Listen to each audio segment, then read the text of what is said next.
Bonjour cher GMP, nous voilà ici pour notre cours d'expression et communication. Je vous invite d'emblée à regarder un petit peu où nous en sommes sur notre plan de séquence du deuxième semestre et vous voyez que nous allons entamer ici notre deuxième cours concernant la discipline rhétorique.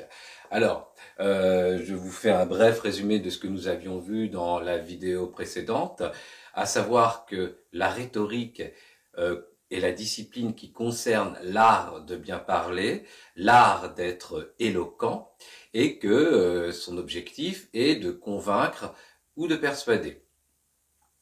Plus exactement, persuader, puisqu'elle en appelle à l'émotion. Alors, cette discipline ici, elle se divise en plusieurs leçons, dont nous avons choisi les plus classiques, puisque la dernière fois, nous avions appris les différents types d'arguments, nous avions appris à les hiérarchiser et surtout en avoir conscience. Nous avions vu également les types de raisonnement et comment parfois certains arguments s'inséraient à l'intérieur de ces types de raisonnement. Justement, aujourd'hui, nous allons continuer un petit peu les différentes leçons concernant la rhétorique, puisque nous allons parler des figures de style, et puis nous entrerons au cœur de notre sujet, puisqu'il s'agira de voir que l'art de la rhétorique implique une technique, que c'est quelque chose qui s'apprend, donc qu'il y a des règles attendues lorsque vous exprimez face à un auditoire, si vous avez pour objectif de vous montrer éloquent, c'est-à-dire finalement convaincant. Alors, je vous rappelle aussi que notre problématique se situe autour de la notion philosophique de vérité, puisque la rhétorique est connue comme opposant, j'allais dire, deux orientations de pensée. Nous l'avions vu, dans la Grèce antique, Platon attaquait les sophistes qui, eux, défendaient une pratique de l'art oratoire, une pratique de l'éloquence qui permettait de convaincre ou de persuader son auditoire en faisant fi de la question de la vérité. Alors que pour Platon, un langage, une langue doit se référer à cette notion même de la vérité. D'ailleurs, dans quel objectif? Eh bien, c'est qu'un discours doit bien finir à un moment donné par s'arrêter. Et pour cela, il faut bien une valeur qui la clôt. Et celle de la vérité, eh bien, permet de se dire que là, il en est terminé de la discussion puisque nous avons obtenu notre objectif, celui de la vérité. Ce n'est pas la préoccupation des sophistes, nous l'avons vu.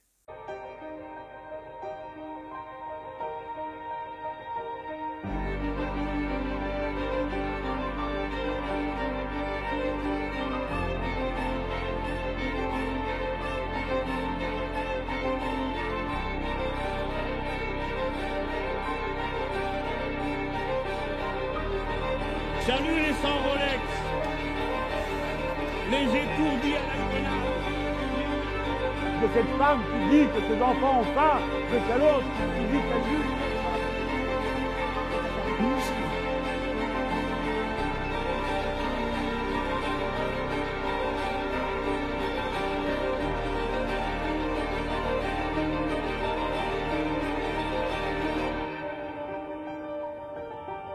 Des Français qui travaillent 70 heures et qui ont parfois même pas de salaire à la fin du mois. Est-ce qu'on va continuer longtemps? Respecte les Français.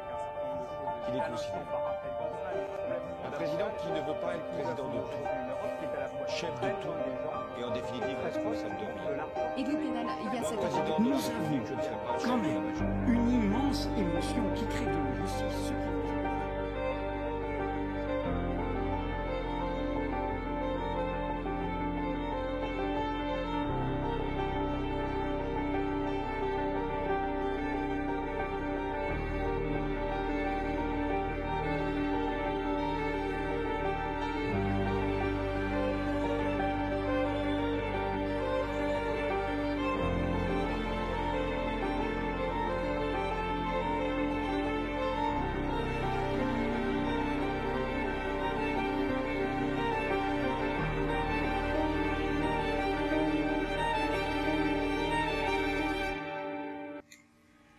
Bien alors, l'objectif, comme vous pouvez le voir de notre leçon ici, ce sera évidemment de maîtriser, comme je vous l'expliquais la dernière fois, les effets de son discours, de manière à convaincre et de persuader, et de manière sous-jacente à réfléchir à la question de la vérité. Alors, au programme, nous allons travailler en premier lieu les figures de style, et j'espère pouvoir vous montrer qu'à l'intérieur même des figures de style se mettent en jeu déjà les règles de l'art de l'éloquence.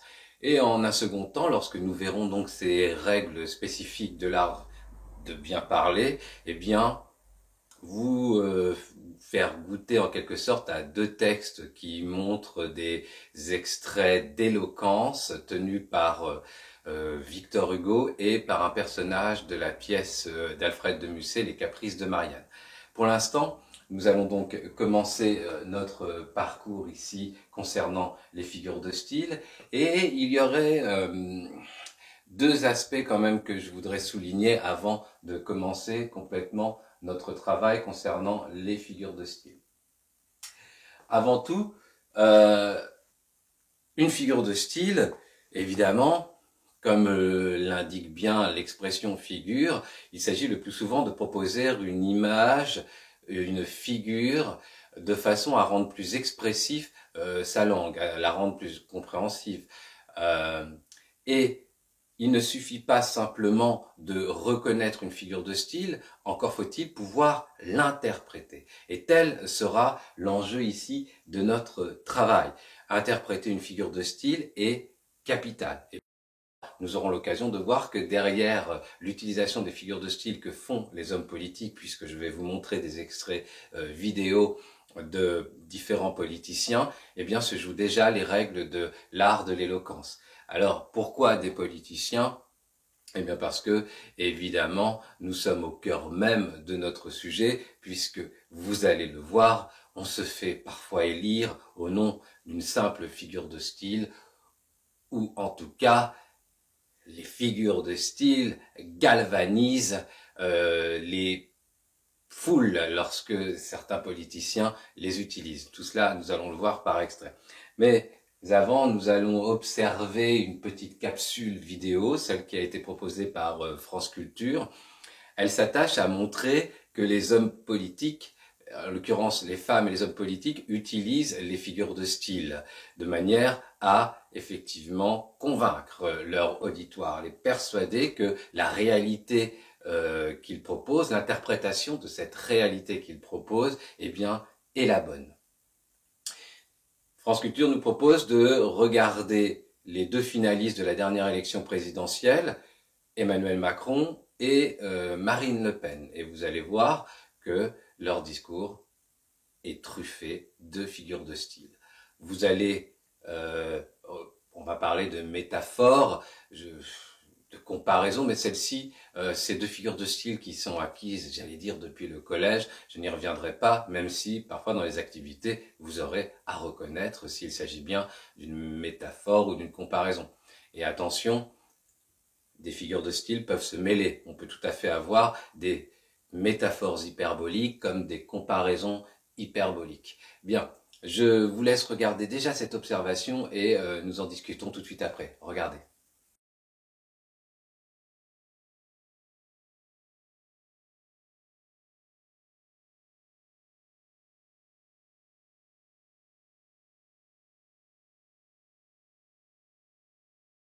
Est-ce que vous entendez le murmure du printemps?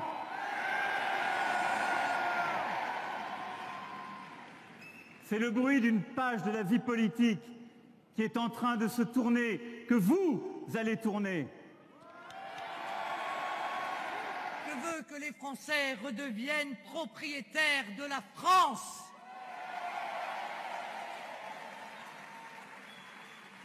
Mais je veux qu'ils se comportent aussi en tant que tels, pas comme des locataires et encore moins comme des occupants sans droit ni titre dans leur propre pays. Dans une démocratie, c'est bien au peuple d'être maître chez lui et à personne d'autre. C'est au peuple de décider.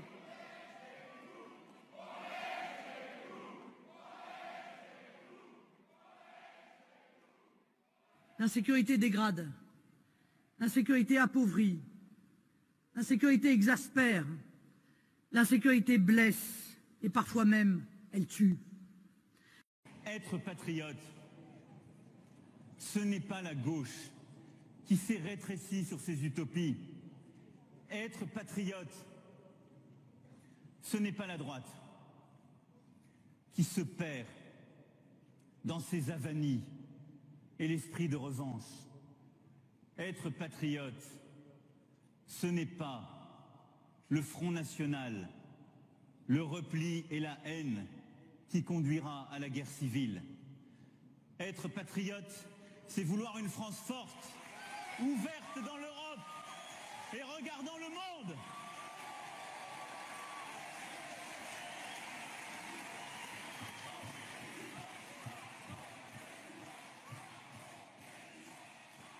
Toutes ces compromissions, tous ces reculs en arrière, toutes ces chimères ou toutes ces dérives, nous n'en voulons pas.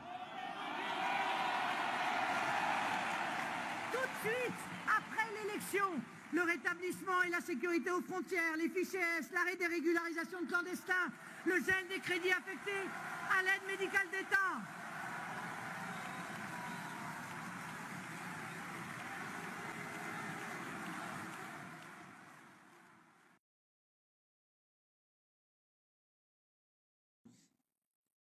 Nos dirigeants ont choisi la mondialisation dérégulée. Ils la voulaient heureuse, elle s'est révélée affreuse.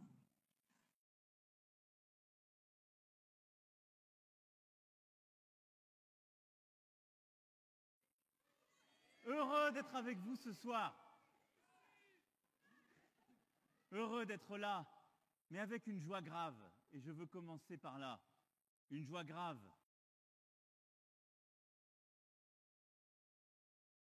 Vous avez donc pu vous apercevoir que la figure de style soutient un discours. Elle soutient un discours qui lui-même est soutenu par un corps, hein, puisque vous allez voir que dans l'art de l'éloquence, le corps est aussi important. Alors maintenant, dans notre première activité, je vous propose de regarder un certain nombre d'extraits de vidéos concernant des divers politiciens ou politiciennes, et vous allez, avec moi, essayer de repérer la figure de style, en fait, plus exactement d'en donner sa définition, et ensuite de l'interpréter. Alors, commençons par ce premier extrait, ici, de notre première activité. Nous allons parler de l'antithèse et de l'anaphore. Notre extrait présente Nicolas Sarkozy, qui venait de terminer son quinquennat, face à François Hollande, qui lui espérait devenir le nouveau président de la République lors du débat qui réunit les deux finalistes au premier tour des élections. Et vous allez voir que François Hollande utilise non seulement une antithèse, mais plus tard une anaphore relativement efficace, et probablement que c'est cette efficacité-là qui a achevé de convaincre ceux qui voulaient voter pour lui. Regardez la vidéo et nous en discutons après.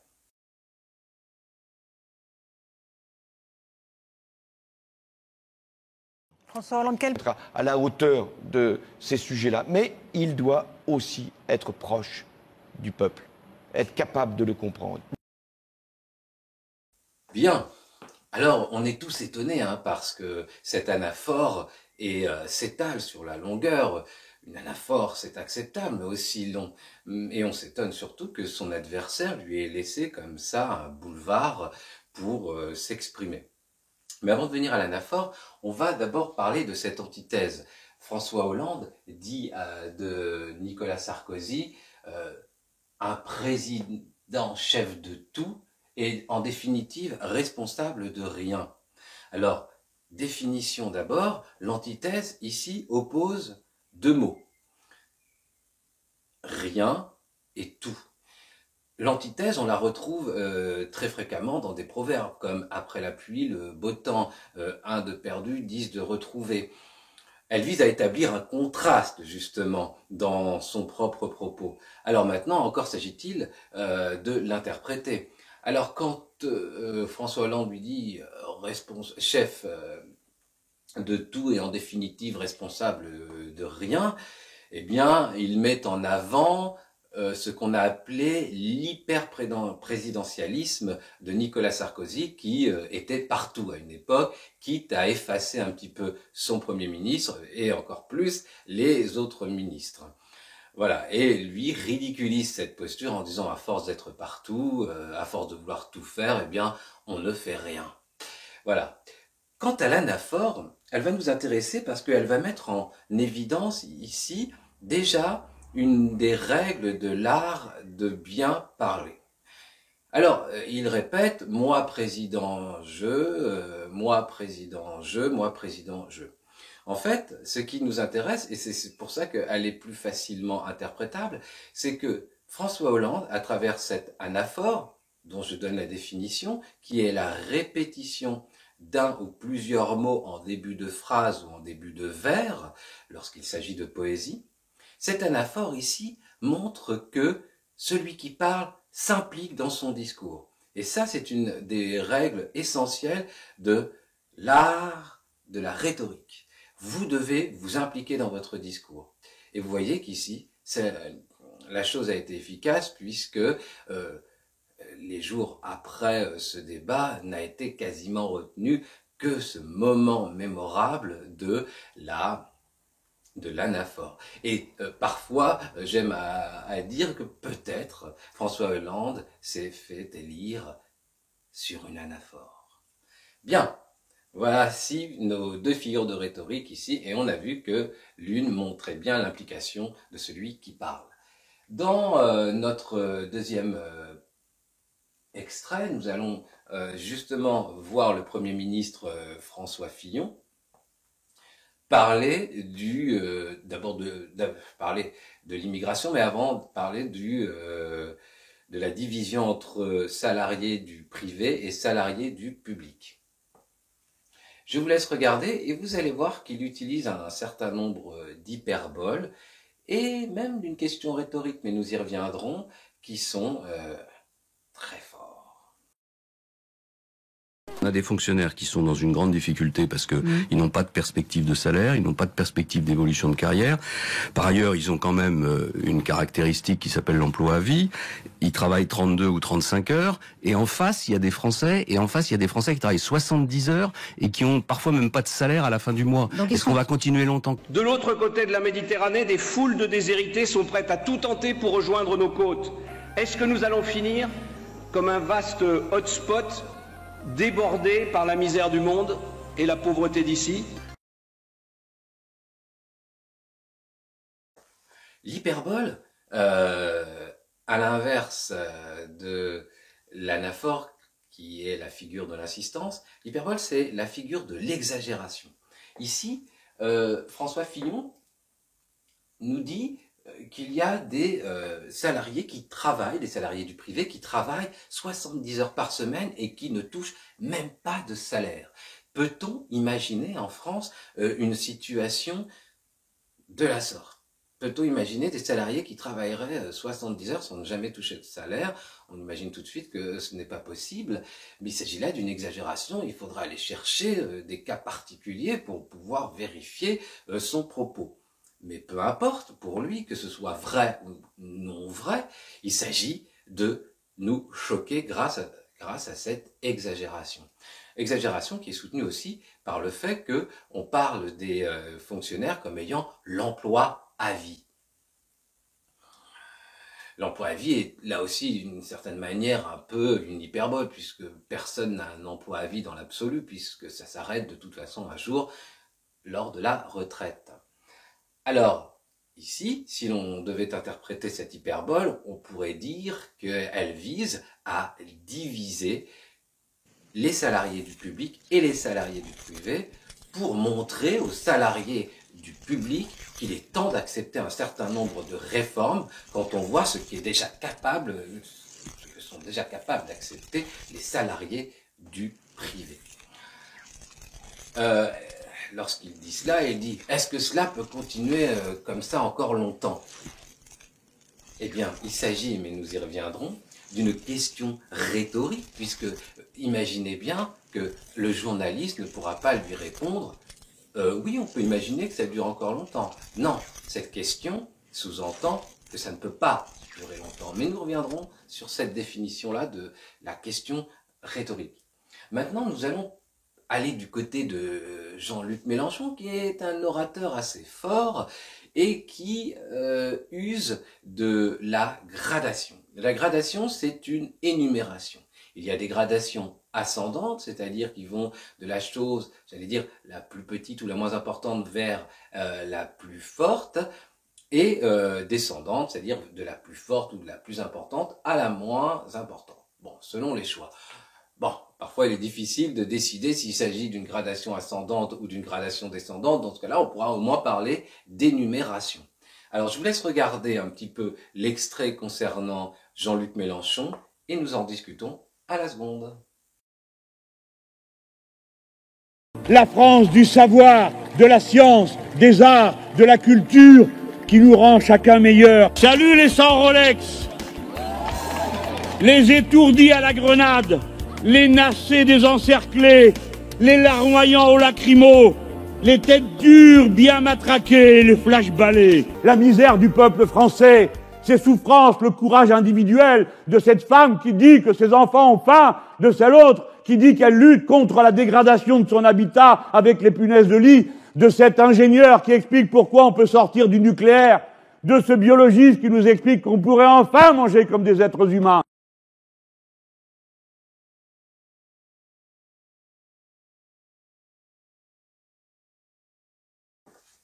La France du savoir, la France de la science, des arts et de la culture. Donc ici, nous avons bien une énumération. La gradation est plus évidente dans le deuxième extrait, puisqu'on voit bien que Jean-Luc Mélenchon essaie de nous montrer que d'un emploi dit précaire, c'est-à-dire qui nécessite moins de diplômes, jusqu'à l'emploi qui nécessite encore plus de diplômes, eh bien toute la France est dans une situation de précarité, tout le monde souffre. Là, on a bien une gradation ascendante. Dans le premier extrait, lorsqu'il dit donc la France des arts, de la culture et des sciences, cette énumération vise à nous montrer quoi? Que les valeurs essentielles de la France sont incarnées par un seul parti, celui de la France insoumise. Voilà pourquoi, ici, cette énumération vise à rappeler des valeurs essentielles, et si c'est lui qui les rappelle, ces valeurs essentielles, ça veut dire que c'est lui qui les représente, et que c'est son parti qui les représente. Donc ici, une gradation est une énumération, et une énumération qui donne un rythme très fort à la phrase. Nous y reviendrons également, puisque dans l'énumération, nous avons le plus souvent 3 éléments, donc un rythme ternaire qui insuffle quelque chose d'assez vivant à son propos. Maintenant, on va en revenir à un extrait vidéo que nous avions vu dans la séance précédente concernant Alain Finkielkraut, le philosophe, et Caroline de Haas, qui est présidente d'une association féministe. Alors, nous allons parler ici de l'antiphrase. Avant de regarder l'extrait vidéo, je vous rappelle un petit peu les circonstances de cette rencontre. La dernière fois, lorsque nous en avions parlé, je vous avais dit que Christine de Haas utilisait un argument ad personam. Elle attaquait le philosophe Alain Finkielkraut en lui laissant entendre que ses positions en venaient à défendre les violeurs. Bien. Et face à cet argument ad personam, le philosophe opposait un raisonnement par l'absurde. Et nous avions vu que ce raisonnement avait été l'objet d'un montage qui le faisait passer réellement pour quelqu'un qui ne parlait pas de second degré. Et en fait, le raisonnement par l'absurde, en fait, vous allez voir, puisque on en avait déjà parlé, est soutenu par ce qu'on appelle une antiphrase, c'est-à-dire la figure de l'ironie. Je vous laisse regarder, on en discute tout de suite après. pas ignorer que quand ils tiennent ce genre de propos, ils banalisent de fait les violences. Quand on dit qu'une fille de 13 ans violée par un réalisateur, en l'occurrence Polanski, c'était pas vraiment un viol. Non, mais je suis désolée, c'est l'actualité, il faut être au contact avec l'actualité. Je veux dire, quand vous dites ça, Monsieur Finkielkraut, le message que vous envoyez à toutes les petites filles qui ont été violées dans ce pays, voilà, je dis aux hommes, violez les femmes. D'ailleurs, je viole la même tous les soirs. Vous n'avez pas le droit de dire ça. Mais tous les soirs. Vous n'avez pas le droit de dire ça, Monsieur Finkielkraut. Mais c'est du second degré. Mais c'est pas du second degré, c'est pas drôle. Vous êtes absurde. Polanski a été rattrapé par cette affaire 30 ans après. Il a été... Moment, comme je le disais la dernière fois, assez troublant, assez violent. Donc, le raisonnement par l'absurde, ça visait à montrer ici que les prolongements de la pensée de Caroline de Haas faisaient passer tous les hommes pour des violeurs, etc. Lui dit, bah oui, moi je suis un violeur, j'appelle à violer toutes les femmes et je viole ma femme moi-même. Donc ici, on est évidemment dans du second degré, on est dans l'ironie. Il ne dit pas ce qu'il pense. Et c'est ça la figure de l'antiphrase, figure de l'ironie qui consiste à dire le contraire de ce qu'on pense. Lorsque vous dites bravo, tu as tout cassé, évidemment, vous ne félicitez pas la personne. Vous êtes ironique, la personne le comprend bien. D'ailleurs, c'est à cet égard que l'on saisit bien qu'interpréter une figure de style montre votre capacité à interpréter le figuratif. Parce que si vous preniez tout au sens littéral, on vous prendrait pour quelqu'un d'intellectuellement déficient. Alors, ici, bien, en effet, il s'agissait d'ironie de la part du philosophe, il s'agissait d'une antiphrase qui s'inscrivait à l'intérieur même d'un type de raisonnement, celui par l'absurde.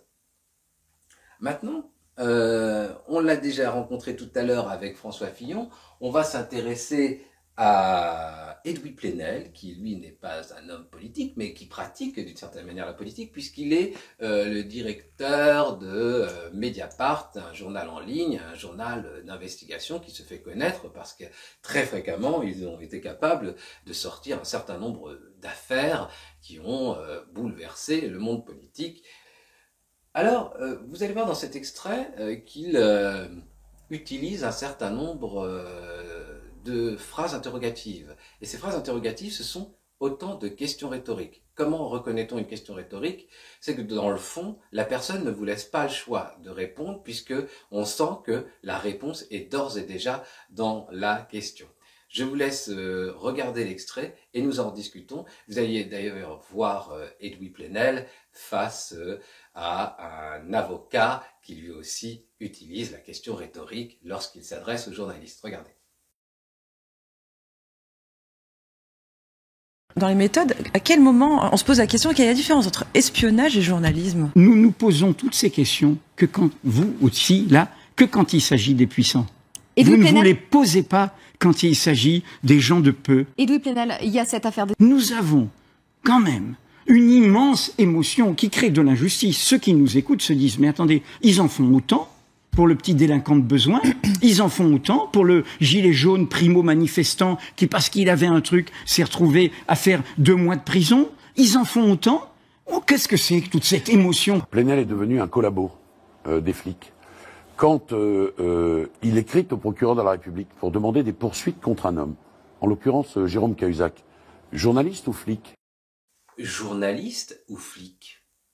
Alors, il est évident que si vous répondez journaliste, alors vous êtes naïf. Parce que Dupond-Moretti, ici, pose une question, c'est une certaine manière de prendre des précautions en la posant comme telle, et non pas en l'affirmant, mais tout le monde entend bien qu'il accuse Edoui Plenel, non pas d'être un journaliste, mais d'être un flic. Et lui-même, Edoui Plenel, lorsqu'il s'adresse à cette journaliste et lorsqu'il lui dit « Mais est-ce que vous pensez que l'on fait la même chose pour les petites gens? Est-ce que vous pensez qu'on s'en préoccupe autant que les autres ?» Si la journaliste répondait « Oui », elle aurait été donc naïve. D'ailleurs, elle ne répondra pas puisqu'elle sait très bien ici qu'il s'agit d'une question rhétorique. Alors qu'est-ce qu'une question rhétorique? Par définition, eh bien, c'est une question qui possède sa réponse déjà actée. Elle est supposée dans la question. On sait déjà quelle est la réponse à cette question. Pour Edoui Plenel, eh bien, non, on ne fait pas ça. Il y a une différence entre les grands et les petits et on ne traite pas les petits comme les grands. Voilà, et cela fait aucun doute, même si il a l'air de poser une question.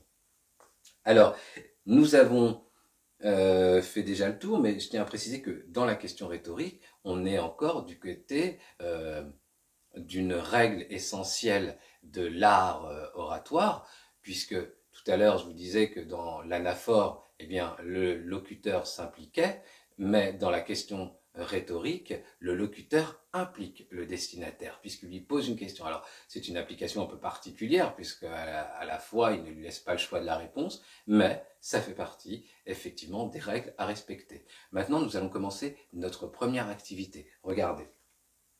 Ici, évidemment, pour vous, il va falloir reconnaître les différentes figures de style. Alors, c'est peut-être des métaphores, des comparaisons, des antiphrases. Je vous laisse regarder et puis après, nous corrigeons phrase, proposition par proposition. À tout de suite.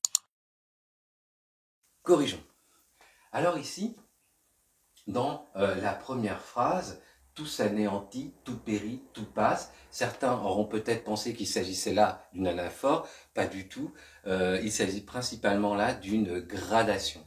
Et on pourrait même dire d'une gradation descendante, puisque elle part du plus gros pour en arriver à un plus petit. Par exemple, tout est anéanti, tout périt, et finalement tout passe. Donc ici, nous avons bien affaire à une gradation. Deuxième proposition, les hommes de guerre sont les fléaux du monde, dit Guy de Maupassant. Alors ici, nous n'avons pas d'éléments de mots comparants, donc on devine que nous avons affaire à une pure image qui établit une comparaison entre les fléaux et les hommes de guerre. Nous sommes donc dans une métaphore. Certains pourraient la qualifier d'hyperbolique. Mais si vous la qualifiez d'hyperbolique, ça veut dire que vous n'estimez pas que finalement tous les hommes de guerre sont les fléaux du monde. Après tout, on peut tout à fait penser qu'il y a eu des guerres justes et des guerres qui ont permis la libération d'un certain nombre de personnes. Bon, voilà. Donc, en tout cas, métaphore.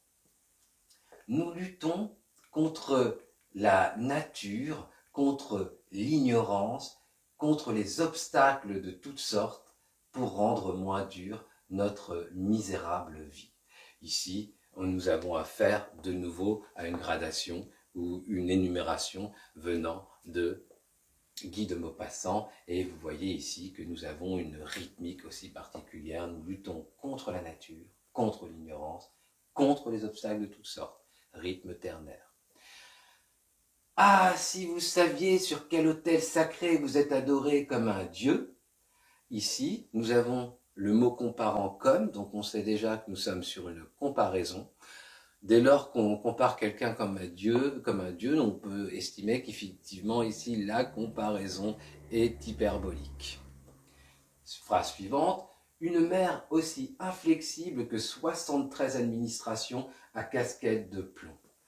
Alors là, Arthur Rimbaud, nous parlons de sa mère, établit une comparaison puisque le mot aussi que est un outil de comparaison. Là aussi, on pourra estimer qu'effectivement, cette comparaison, non seulement de souligner la grande rigidité de sa mère, peut être considérée ici comme une hyperbole. Le gouffre de tes yeux plein d'horribles pensées.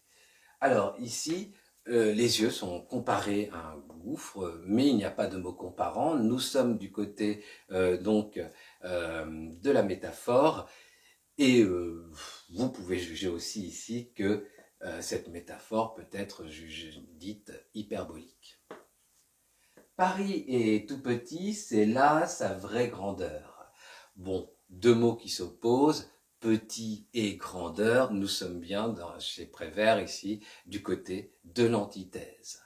montrant par là que ce n'est pas la taille effective d'une ville ou d'une capitale qui fera, j'allais dire, sa notoriété ou qui fera sa valeur historique. Bien. Maintenant, nous allons entrer dans notre deuxième partie, les techniques de la persuasion. Comment faire pour persuader? Alors, je vous propose de faire un petit parcours où nous allons déjà définir ce qu'est l'art de l'éloquence, comprendre ses enjeux, et après nous allons goûter à 2 exercices d'éloquence à travers le texte d'Alfred de Musset et celui de Victor Hugo. Alors ici, nous pouvons apprécier ce très beau tableau de Antoine Lecomte qui montre Démosthène s'exerçant à la parole au bord de la mer. Pourquoi ai-je choisi ce tableau? Eh bien déjà c'est pour souligner que l'art oratoire est une technique. Et si c'est une technique, on doit s'y entraîner, on doit s'y exercer.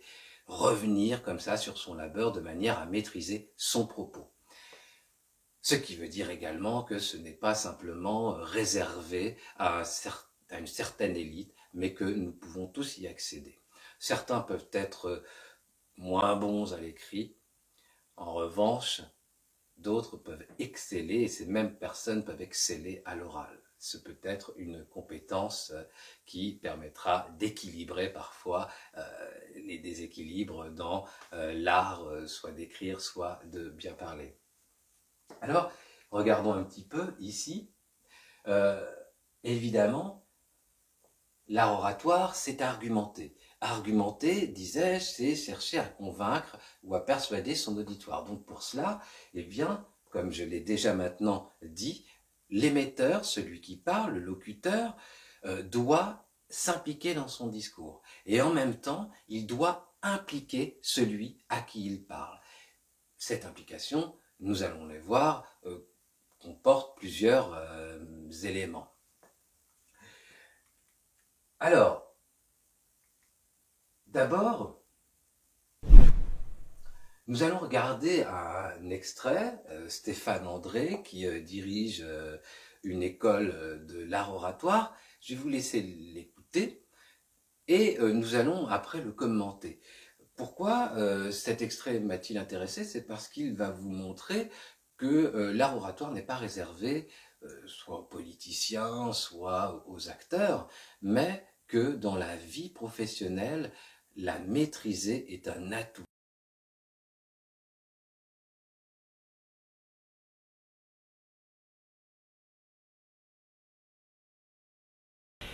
On pense généralement que l'art oratoire est un don. Pourquoi? Parce que tout le monde parle, ça paraît tellement naturel, on parle dans la rue, on parle en classe, on parle dans les restaurants, on parle dans les salles de réunion, et par conséquent, l'art oratoire ne semble même pas être quelque chose de technique, puisque c'est naturel chez tout le monde.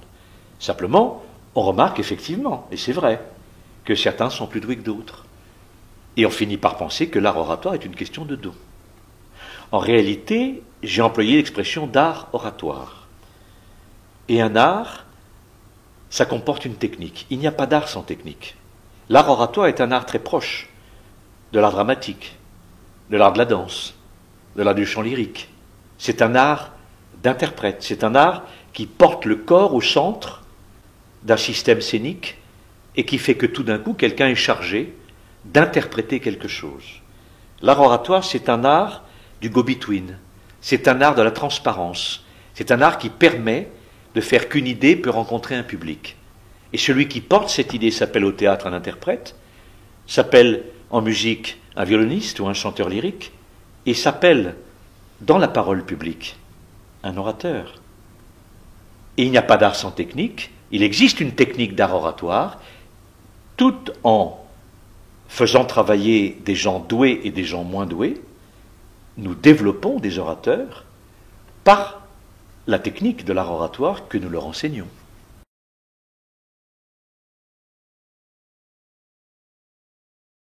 C'est une peur qui semble naturelle. En réalité, Mère Nature nous a donné un instrument magnifique pour parler en public, qui s'appelle le corps humain. Et je voudrais vous rassurer, madame, elle ne nous donne pas en même temps la peur de s'en servir. Cette peur est arrivée avec l'éducation. On note par exemple que les adultes européens sont beaucoup plus victimes du trac que les adultes nord-américains. Pourquoi? Parce que dans l'enfance, en Europe, spécialement en France, on apprend rapidement la peur de parler, dès l'âge de 5 ans. 5 ans est un âge important que les Freudiens situent comme l'âge auquel finit de structurer la personnalité de l'individu, du petit garçon ou de la petite fille. On peut dire qu'à 5 ans, intégration du tabou de l'inceste, dernier stade de construction de la personnalité, la petite fille, le petit garçon sont des adultes nouveau-nés, ni éduqués ni cultivés, mais des adultes. Et à 5 ans, l'adulte nouveau-né, qu'est l'enfant, n'a pas peur de parler en public. On peut l'observer chez tous les enfants. Mais rapidement, dès que le public qui sent tout, le public parental en l'occurrence, sent que ça y est, l'enfant est adulte, alors commence l'éducation. Attention à ce que tu vas dire, je t'écoute, t'as encore fait une bêtise, et très rapidement, l'enfant apprend la peur de s'exprimer. Et tout d'un coup, réfléchit, baisse les yeux, courbe les chines, et la peur arrive à ce moment-là. Et avec elle, les défauts d'expression. Mais ça, c'est une autre question.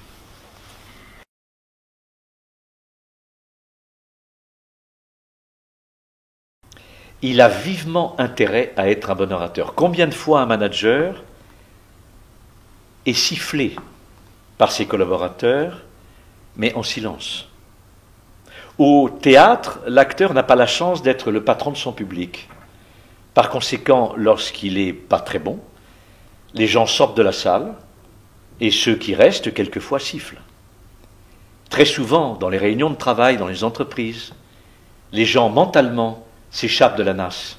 Souvent, d'ailleurs, avec maintenant ces petits appareils qui s'appellent les iPhones et les ordinateurs, et les poissons sortent de la nasse, et il y a très souvent des managers, des dirigeants, qui s'expriment devant des salles vides, qu'ils croient pleines. En réalité, tous les poissons sont sortis de la nasse.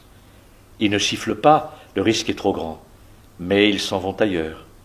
À mon avis, les managers ont intérêt à, très très tôt dans leur carrière, à prendre la parole en public et à devenir des très bons orateurs.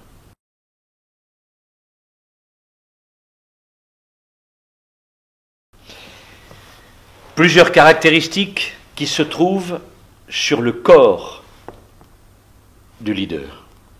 Très souvent, elles sont discrètes, on les voit peu parce qu'elles sont recouvertes par son style. Et chaque orateur, chaque leader a son style. Mais sous le style, la technique. Et la technique du leader, à proprement parler, se décline sur 3 clés. Une clé qui se développe dans l'axe de l'horizontalité. Quel regard a-t-il sur son public tout en lui parlant? Comment, par les yeux, arrive-t-il à écouter ce qui se passe dans sa salle de réunion ou dans son vis-à-vis, dans son bureau, quand il est en entretien avec un vis-à-vis, un collaborateur? Combien de managers ont ce regard de leader qui ne cesse pas d'écouter alors même qu'il s'exprime? Et c'est le regard qui est l'instrument même du rapport à l'autre, qui continue d'exister alors que le leader parle. Sa voix est belle et sa voix se développe bien. Pourquoi? Parce qu'il a cette 3e clé après la voix qui est la verticalité. Lorsqu'un orateur est capable d'être dans le regard, dans le dos et dans la voix, comme par hasard son esprit fonctionne tout seul, intuitivement, toujours calibré correctement sur la résistance que lui offre son public, et toujours dans le sens de son propre objectif. Et agréablement, et pour lui et pour le public. Il a un regard, il a un dos, il a une voix. C'est un leader. Bien, alors qu'est-ce qu'on peut retenir finalement du propos de Stéphane André? Ici, d'abord, il oppose la technique de l'art oratoire à un don. Autrement dit, il veut insister sur l'aspect technique, c'est-à-dire sur la possibilité de l'apprendre. Ensuite, il met en valeur le fait que quelqu'un qui maîtrise l'art oratoire, de la rhétorique, qui est un art de la parole, eh bien paradoxalement, doit maîtriser aussi son corps. Alors, évidemment, son corps, ça veut dire différents aspects. Par exemple, la voix. La voix est capitale. La voix, c'est celle qui va mettre du relief à votre propos. Évidemment, si vous êtes monocorde, vous allez endormir votre auditoire. Mais si à l'inverse, vous savez jouer de variations sur votre voix, de soupir, de silence, eh bien, vous allez intéresser votre auditoire. Et puis, il y a les yeux. Effectivement, si vous êtes trop inhibé, si vous êtes timide, vous n'aurez pas finalement la capacité de regarder celui à qui vous parlez droit dans les yeux. Pourtant, il faut le faire. Alors évidemment, quand on est inhibé, on a l'impression que c'est impossible et qu'on ne pourra jamais y parvenir. C'est une erreur. La timidité, c'est quelque chose qui se surmonte. Elle se surmonte par la pratique. Imaginez un professeur lorsqu'il se retrouve justement pour la première fois face à une trentaine d'étudiants, face à lui, la première fois il est intimidé. La deuxième fois ça commence à passer. Et puis après, il a l'habitude et il oublie. Donc évidemment, la timidité, il faut apprendre à la surmonter, surtout lorsque l'on sera amené dans des conditions professionnelles à s'adresser à plusieurs personnes, à une équipe par exemple. Maîtriser son corps, c'est aussi maîtriser, j'allais dire, l'espace. Et lorsque on se retrouve, par exemple, je prends toujours mon exemple de professeur, dans une salle face à des étudiants qui sont positionnés en face à face, eh bien, on sait que l'on va marcher autour de la salle et que c'est une manière d'incorporer justement cet espace. Et j'aime à dire à certains groupes que parfois ils me mettent dans l'embarras sur ma manière de maîtriser cet espace. Pourquoi? Parce que nous avons aussi des groupes à effectifs moindres et ces groupes-là ont tendance à se mettre d'un seul côté de la salle. Lorsque l'effectif est plein, nous avons la salle prise en entier. Eh bien, quand je me retrouve qu'avec un seul côté de la salle, eh bien, pour moi, c'est plus complexe. Je sais que mon corps va devoir essayer de maîtriser une seule partie de cette salle et que je vais devoir constamment négliger toute une partie de l'espace. Mais il faut donc apprendre à s'adapter. Et puis, le corps, c'est la question de l'horizontalité et de la verticalité. Vous savez bien que pour faire rire, la plupart du temps, ou même ce qui vous fait rire, c'est quand vous perdez votre verticalité. La verticalité, c'est votre dignité. La verticalité, c'est la dignité aussi que l'autre vous suppose. Lorsque vous trébuchez, vous avez toujours une petite onde comme ça qui vous parcourt, qui fait que vous regardez un petit peu autour de vous si on ne vous a pas vu. Et puis lorsque vous êtes très honteux, vous allez jusqu'à regarder quand même ce qui a provoqué ce moment si particulier, celui d'avoir trébuché. Comme si cela était grave. Je le vois avec un certain nombre d'élèves, si quelqu'un trébuche, alors là, tout le monde s'esclaffe. Et puis, qui n'a jamais rencontré une personne totalement ivre que, par souci de bienveillance, l'on veut aider, qui nous répond « Mais non, c'est bon, je tiens debout, je tiens debout, je tiens debout », parce que même lorsqu'on est ivre et bien éméché, pourtant, on n'oublie pas cet aspect que la verticalité, c'est quand même ce qui compte. L'horizontalité, c'est l'espace. Et tout cela doit être fait naturellement. C'est-à-dire que tout cet art de la technique, vous allez le maîtriser, vous allez le faire passer pour naturel, même si vous êtes entraîné. Et ce qui va mieux le dissimuler, c'est votre style. Donc, voilà pour le commentaire de ce que nous disait ce directeur d'une école d'éloquence. Maintenant, regardons précisément ce qu'il en est de la technique de l'art oratoire. Alors, il y a 3 points qu'il faut absolument respecter. L'émetteur doit s'impliquer, vous le savez maintenant, l'émetteur doit impliquer le destinataire, et là vous le savez également, et enfin, vous devez être éloquent. Alors, qu'est-ce que cela signifie que vous devez vous impliquer dans votre discours? Eh bien, vous allez utiliser un certain nombre d'indices personnels. Il s'agit des pronoms personnels de première personne que vous allez utiliser, pronoms personnels de première personne et ses variations. Je, moi, me, m', etc. Et vous pouvez utiliser le pronom personnel pluriel, nous, mais celui-là va directement aussi impliquer votre destinataire. Alors, les modélisateurs de la certitude, rappelez-vous, nous avions vu ça au premier semestre, lorsque nous avions parlé de la modélisation du discours, et que je vous avais laissé entendre que modéliser son discours, c'était souligner quelle part de certitude ou d'incertitude il y avait dans votre propos.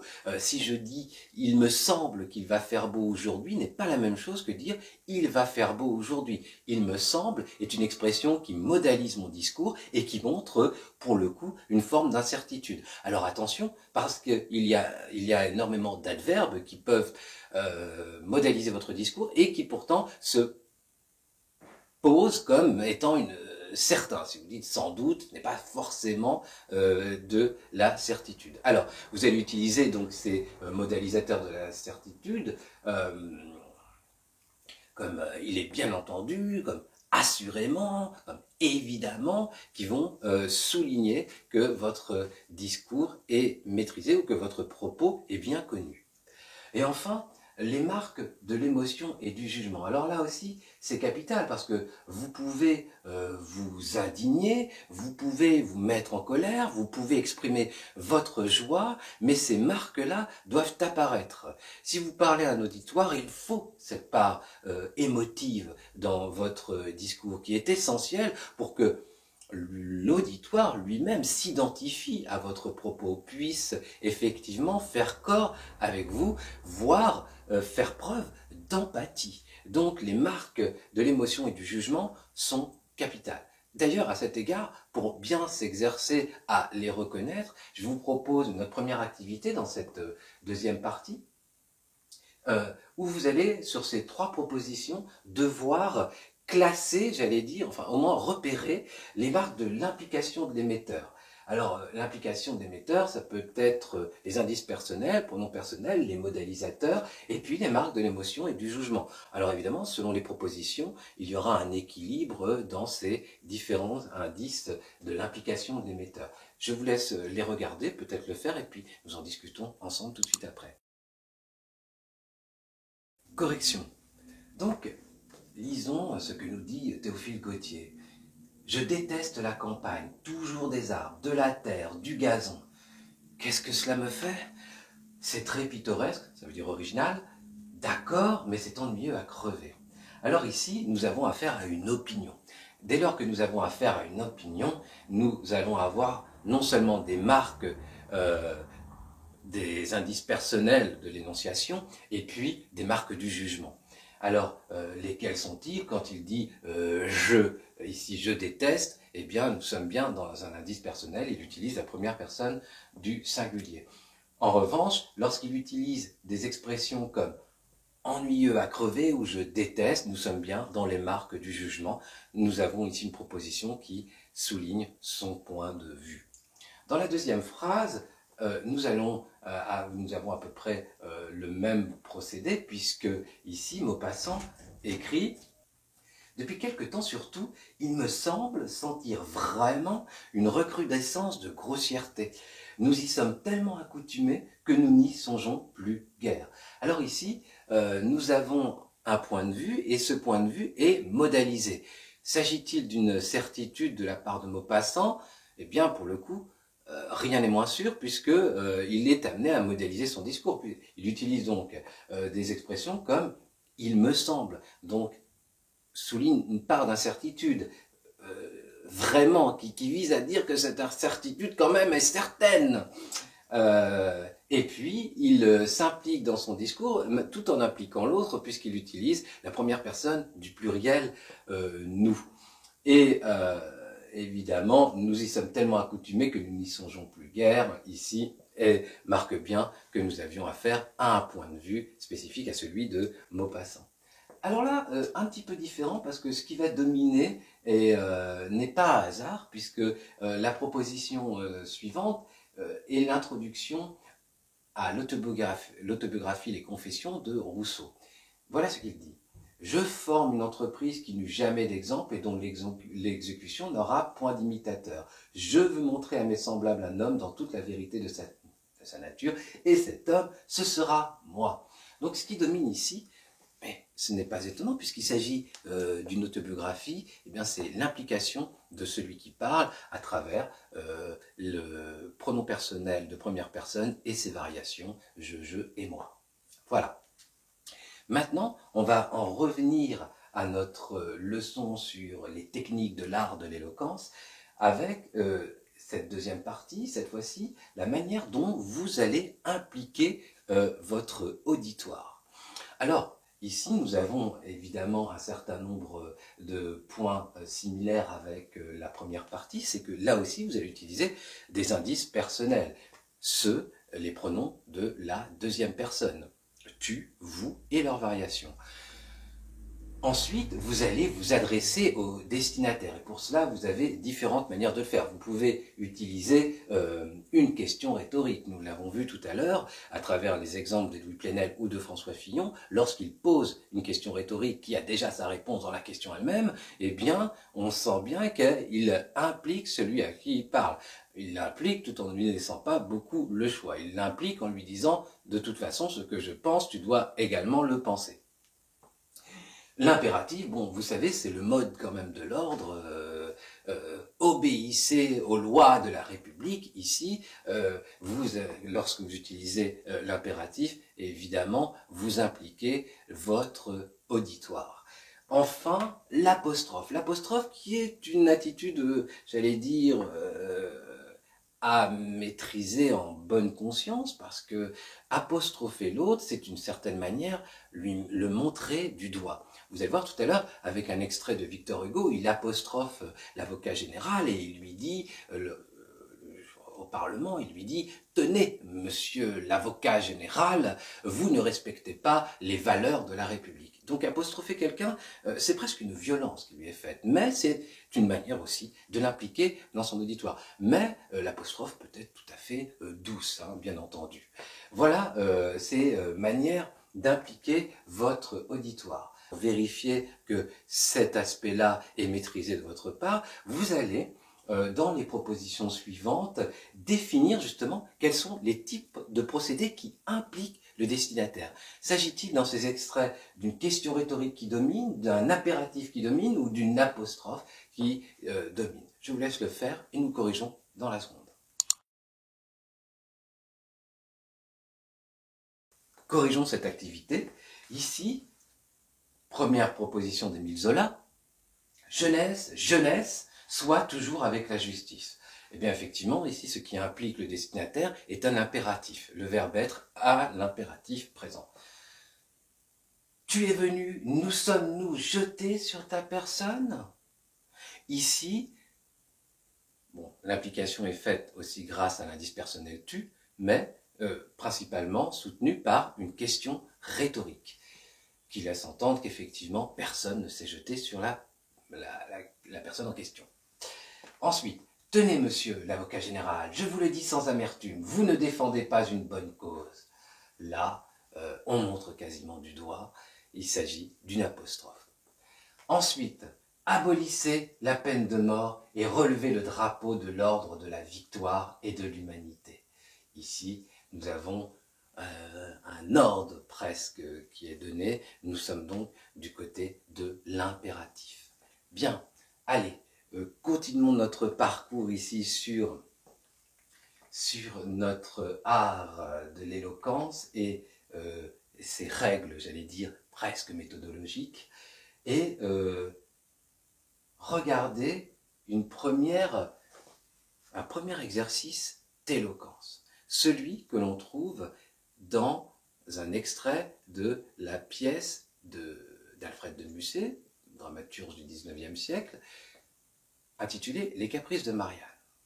La situation est un peu complexe.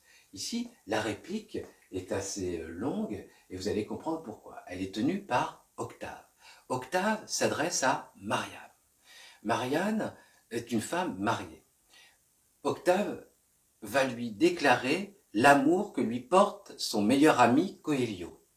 Et il doit donc convaincre Marianne que Coelho est digne d'être aimé. Coelho avait déjà fait une première tentative qui avait échoué, d'autant que Marianne étant mariée, ça ne facilite pas la tâche. Et vous allez lire ce morceau qui est donc une tentative de convaincre quelqu'un, et vous allez voir qu'il utilise de nombreux procédés que vous allez devoir ici enfin essayer d'analyser. Il va tellement être convaincant, cet Octave, que Marianne va tomber amoureux de lui, et non pas de son ami. Alors, je vous pose 3 questions à cet égard. Vous allez dire à travers quel pronom le locuteur implique son destinataire. Et pourquoi, finalement, puisque ça s'interprète, pourquoi expliquer cette forte présence? Et enfin, vous allez aussi définir la fonction de ces nombreuses phrases exclamatives et à la fin, repérer la question rhétorique et essayer de l'analyser. Je vous laisse lire le texte, pensez à ces questions, nous les corrigeons tout de suite après. Beau morceau d'éloquence, beau morceau effectivement qui vise à convaincre une personne. Et ici, à la question quel est le pronom qui domine, eh bien vous l'aurez tous repéré, et qui implique le destinataire, c'est vous. Alors, pourquoi est-il si nombreux? Eh bien, c'est parce que, justement, dans cet exercice d'éloquence, c'est bien l'autre qui est le récepteur, qui doit être le réceptacle du propos. Donc on souligne que ce propos est tenu pour l'auditoire. Donc, d'où la multiplication comme ça des pronoms personnels vous. Ensuite, pourquoi y a-t-il autant d'exclamations? Eh bien, l'exclamation, c'est aussi ce qui va générer l'indice des marques de l'émotion et du jugement, donc deuxième encore aspect qui montre qu'on est bien dans un exercice d'éloquence et qui vise à souligner l'amour, l'émotion que suscite cette femme à l'égard de Coelho. Enfin, quelle est la question rhétorique? Eh bien, vous l'avez reconnu, c'est lorsqu'il dit « Que puis-je vous dire ?» La réplique est longue. Eh bien, cette question rhétorique, eh bien, sa réponse est impliquée dedans, c'est « Je ne puis plus rien vous dire, parce que je vous ai donc déjà tout dit. » Autrement dit, je ne peux plus insister là-dessus, vous avez compris que ici, c'est un soupir d'amour indirectement évoqué par Octave. Voilà, donc maintenant que vous avez quand même saisi quelles étaient les règles de l'art de l'éloquence, il nous reste quand même maintenant à en résumer l'ultime aspect qui consiste finalement à l'être éloquent. Alors, vous allez faire comment? Résumons la chose, regardez. Eh bien, vous allez user d'un ton, vous allez mettre du relief dans votre propos, dans votre voix, grâce à votre corps. Vous allez utiliser un certain nombre de figures de style bien menées. Nous avons vu des extraits qui ont permis à une personne d'être élue président. Nous avons vu des figures de style qui galvanisent les foules. Donc effectivement, la figure de style est capitale. La construction de la phrase, nous en avions déjà parlé, puisque nous pouvons avoir différents rythmes de phrases et l'énumération, lui, la met particulièrement en évidence. Et puis encore, à la fin, les termes que l'on doit choisir doivent être le plus précis possible, le plus juste possible. Les trop fortes abstractions ne seront pas pertinentes. Rappelez-vous, lorsque l'on avait étudié les fonctions du langage, je vous disais que si vos discours sont trop abstraits, qu'il faut systématiquement vous expliquer, donc utiliser la fonction métalinguistique, ça veut dire que votre discours tend à être hermétique. Bien, Alors maintenant, et pour terminer ici notre parcours, nous allons travailler un texte de Victor Hugo. Alors je tiens à dire que nous avons parcouru une part essentielle de la discipline rhétorique, mais que celle-ci ne saurait s'y restreindre, que je ne puis être exhaustif, que vous pouvez vous-même faire un certain nombre de recherches, puisque encore faut-il préparer des exercices de hiérarchisation de son discours qui mettent en jeu, par exemple, la disposition des arguments, qui mettent en jeu la mémoire, etc. Mais bon, déjà, maîtriser cela sera une compétence efficace. Alors, venons-en à Victor Hugo. Victor Hugo, vous savez, son œuvre est parcourue par une obsession, c'est celle d'abolir la peine de mort. Ne serait-ce qu'en se référant à ce petit ouvrage qui s'appelait Le jugement, les derniers jours d'un condamné. Et Victor Hugo, lorsqu'il avait 10 ans, a assisté à la condamnation d'un homme et le regard terrorisé de cet homme a presque traumatisé Victor Hugo et lui a fait clairement décider que c'était un traitement inhumain. Dans l'extrait que nous allons regarder ici, Victor Hugo doit défendre au Parlement, en 1851, l'abolition de la peine de mort. Et vous allez voir que dans son discours, eh bien, se mélangent différents types d'arguments. Il montre son implication, il montre qu'il implique l'autre, et que donc nous avons affaire à un très bel exercice d'éloquence. Donc c'est en ce sens que je vous demande eh bien, de me montrer que nous avons ici un discours efficace. Nous en reparlons, lisez-le, et nous en terminerons là avant de conclure.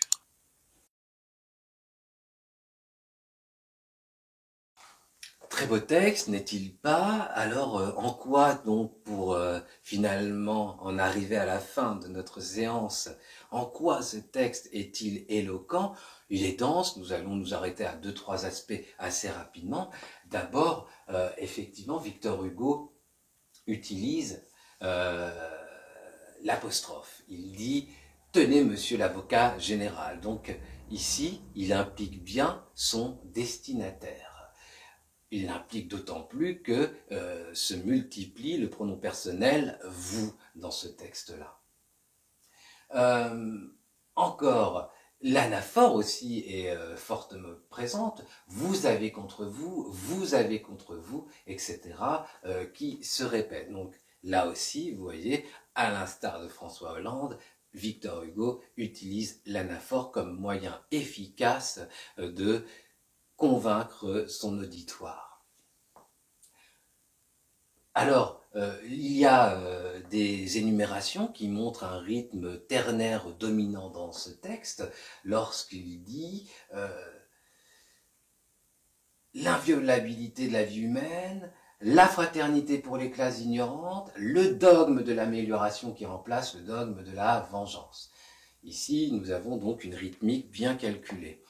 Ensuite, ce qui compte encore, c'est que domine dans cet extrait un type d'argument. Et le type d'argument qui domine, c'est l'argument par les valeurs. Je vous le dis sans amertume, vous avez beau faire, vous engagez une lutte inégale avec l'esprit de civilisation, avec les mœurs adoucies, avec le progrès. Vous avez contre vous l'intime résistance du cœur de l'homme, etc., etc. Et encore, il y a presque une antithèse à opposer la figure de Voltaire et la figure de Jésus-Christ pour dire que ces deux figures opposées en arriveraient à la même conclusion que la peine de mort doit être abolie, puisque l'on sait que Voltaire est un athée revendiqué et Jésus-Christ est considéré comme le fils de Dieu. Et là, ici, c'est presque une antithèse du nom propre, mais tout autant efficace. Voilà, donc c'est pour cela qu'on peut dire que le texte de Victor Hugo est éloquent, puisque vous voyez, ce petit extrait, finalement, utilise l'ensemble des éléments que nous avons vus lors de cette séance. Nous nous en arrêtons là. Pour résumer, nous avons eu 2 séances concernant la rhétorique. Nous avons compris que la rhétorique, c'était l'art de l'éloquence. Nous avons compris que c'était une technique qui s'apprenait. Nous avons vu qu'elle impliquait un certain nombre de leçons, les types d'arguments, les types de raisonnement, les figures de style, et puis spécifiquement les règles à adopter lorsqu'on s'adresse à un auditoire. Nous avons vu qu'historiquement, elle était mêlée à la question de la vérité et du mensonge, puisque l'art oratoire, c'est aussi l'art de la manipulation potentielle de ceux à qui l'on parle. C'est en ce sens que si l'on devait réconcilier la question de la vérité et finalement de l'art oratoire, eh bien, je dirais que l'esprit critique, c'est ce qu'il faut conserver le plus possible. Et comment? Eh bien, lorsqu'on connaît justement les principes qui fondent la discipline rhétorique, eh bien, on est capable de reconnaître les procédés par lesquels quelqu'un cherche à nous convaincre ou à nous persuader. Les reconnaître, c'est aussi ne pas se faire manipuler. Telle sera ma conclusion. Je vous dis à une prochaine séance et bon courage pour la suite.